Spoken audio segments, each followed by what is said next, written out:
I was born a Yolngu, I will die a Yolngu. And that's what makes me proud. The culture, the songs, the dance, that makes us who we are. Everything must be balanced. The Garma Festival is the single most important Indigenous gathering annually on our national calendar. From little things, big things are growing. The Yolngu culture is one of the longest living cultures in the world. Their stories have been told for more than 60,000 years. The word Garma means getting people together. And then the spirit man, he blew a didgeridoo with other clan groups to hear and come to this special place. Some places in the Northern Territory, they have completely lost their language in a way. But we maintain our language through our customs and the law, and the law that I refer to is the Yolngu law. This is what matters most to my Wawa, my brother, Jawa Yunupingu, the leader of the Gumatj clan in East Arnhem Land and the chairman of the Yothu Foundation.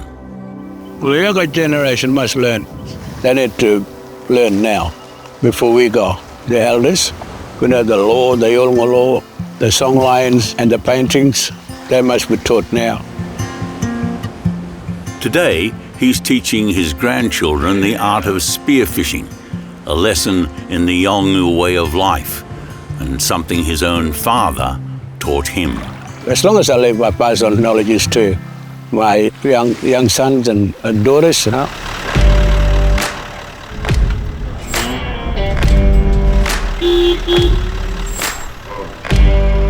Morning.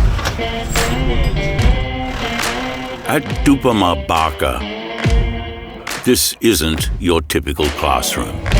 Welcome to the School of the Dupama podcast.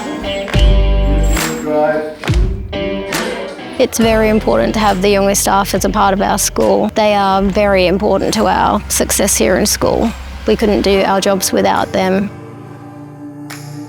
So when Old Man said to me he wanted to see Dupama reborn, he pressed on me that he wanted the children to be able to celebrate their Yolngu identity, their language, their story, their manake, the great stories that bind them together across the generations who went before.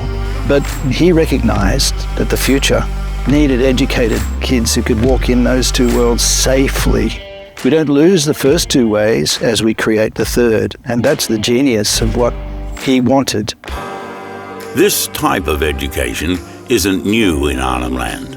The grandparents of these children were some of the elders who attended the first Dupama College in the 1970s. My dad wanted me to go and my mother and my sisters and my brothers wanted me to go and learn the Western, the Balanda way of learning. That was the best thing that ever happened, and when I look back, I just realized that that was a good kind of a choice for me to make. The children want to be at school, and they're happy, and they have a sense of the future. There is no better example of the future at the school than a successful robotics class. They talk to it so comfortably, and when they're designing and programming, they see things that metropolitan kids sometimes don't see.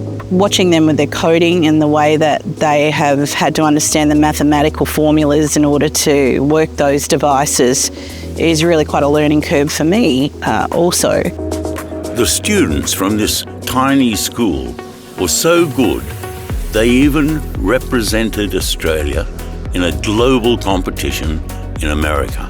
They made the trek from the top end to Texas, and they did our country proud.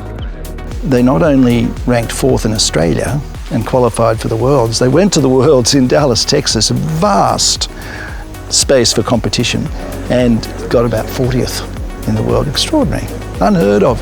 The only First Nation team in the world.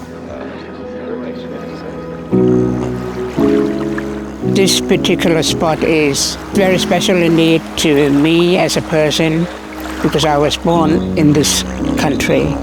My grandmother stripped some of this bark, paper box that is behind me, and wrapped me in it. From a baby to now an elder, this sacred spot is where rituals are being passed to the next generation. This practice has been passed down for many thousands and generations, but still is practiced today. I see this country as my teacher.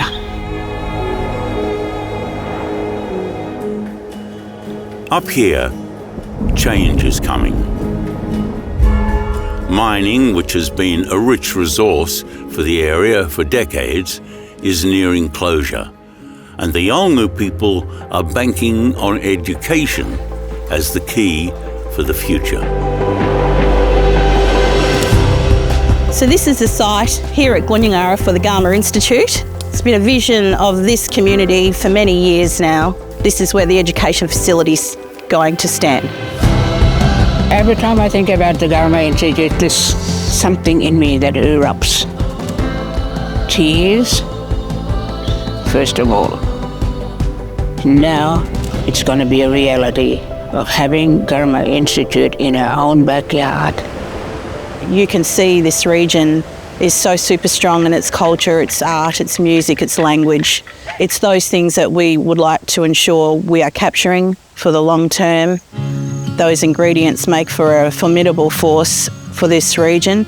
Nationally, we're preserving this Yolngu culture for the future.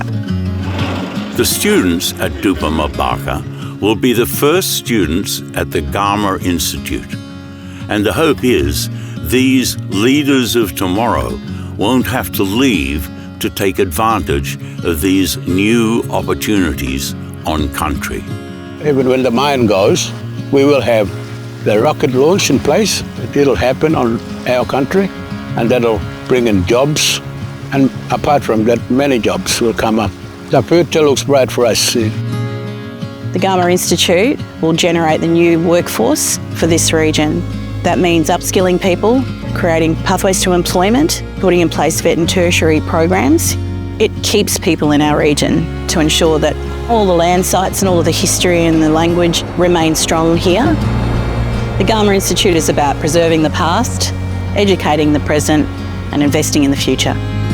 But there is still some work to be done financially. For your investment in the Garma Institute, you're getting proven track records, immediate outcomes, and you've got a commitment to ensure that the Yothu Uni Foundation delivers this education facility for the next 20, 30, 40, 50 years. Education is the key that unlocks the future. It's the best weapon that we have to create change. It's a jewel in Australia's cultural crown. There's a light at the end of the tunnel. Find that pathway as we go well into the future. New growth and a new way of learning, a new way of talking to one another. Don't lose your culture. Don't stop educating yourself, both in modern days education and in the Yolngu world education. Walk with that two world, and you will see something in the end that will amaze you.